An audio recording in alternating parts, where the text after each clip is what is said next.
कि लोगों को लड़ना पड़ेगा। अगर लोकतंत्र बचाना है तो कहीं ना कहीं तैयारी करनी पड़ेगी लोकतंत्र बचाने के लिए। क्या आज इलेक्शन कमीशन ने किसी अधिकारी को हटाया हो? एक अधिकारी अगर इलेक्शन कमीशन हटाया हो तो बता दो। मुझे कोई उम्मीद नहीं, इसीलिए मैं कह रहा हूं।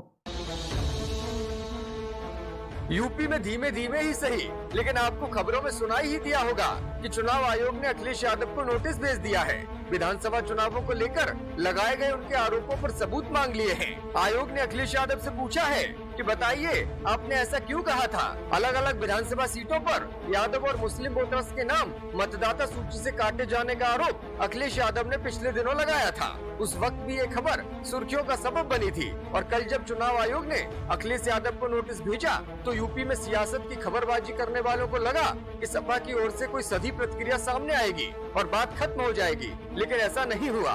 सपा ने सीधे सीधे चुनाव आयोग से मुकाबला करने का मन बना लिया है। ऐसा हम इसलिए कह रहे हैं क्योंकि पार्टी के मुख्य प्रवक्ता और अखिलेश यादव के करीबी माने जाने वाले राजेंद्र चौधरी ने साफ साफ कह दिया है कि हम 10 तारीख से पहले ही सबूतों के साथ चुनाव आयोग पहुंच जाएंगे और चुनाव आयोग से कहेंगे कि हमने सबूत दे दिए हैं। अब आप यूपी में हुए विधानसभा चुनावों को शून्य घोषित करिए और फिर से चुनाव कराइए। इसके साथ ही समाजवादी पार्टी ने कहा कि चुनाव में मतदाता सूची में नाम हटाने के सबूत मांगने के लिए चुनाव आयोग द्वारा जो नोटिस दिया गया है उसका समय पर जवाब देने के लिए हम तैयार हैं। राजेंद्र चौधरी ने तो खुले तौर पर कहा कि हम चुनाव आयोग के नोटिस का जवाब 10 नवंबर की समय सीमा से पहले दे देंगे। साथ ही उन्होंने पूछ लिया कि क्या आरोप साबित होने के बाद चुनाव आयोग 2022 के चुनाव परिणामों को शून्य घोषित करेगा या फिर नहीं। चुनाव से पहले और चुनाव के दौरान हमने कई ज्ञापन सौंपे थे और पार्टी के प्रतिनिधि मंडल ने राज्य चुनाव कार्यालय में शिकायतों के संबंध में वरिष्ठ अधिकारियों से मुलाकात भी की थी,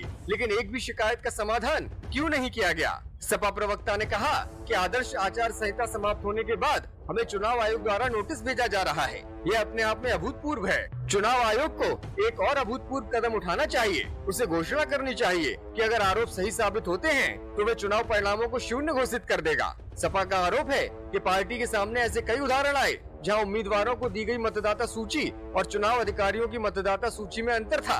हालांकि इस मामले को ये कहते हुए खारिज कर दिया गया था कि मतदाता सूची को वितरित करने वाले व्यक्ति ने गैर संशोधित सूचियों का एक बंडल सौंप दिया था।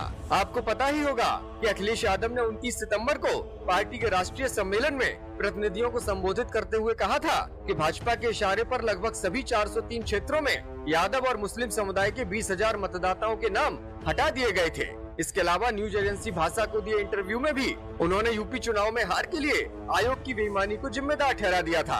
आयोग के साथ साथ अखिलेश यादव ने भाजपा को भी बेईमान करार दिया था। अखिलेश यादव ने दावा किया था कि अगर आयोग ने ईमानदारी से काम किया होता तो नतीजे कुछ और होते और हम सत्ता में होते।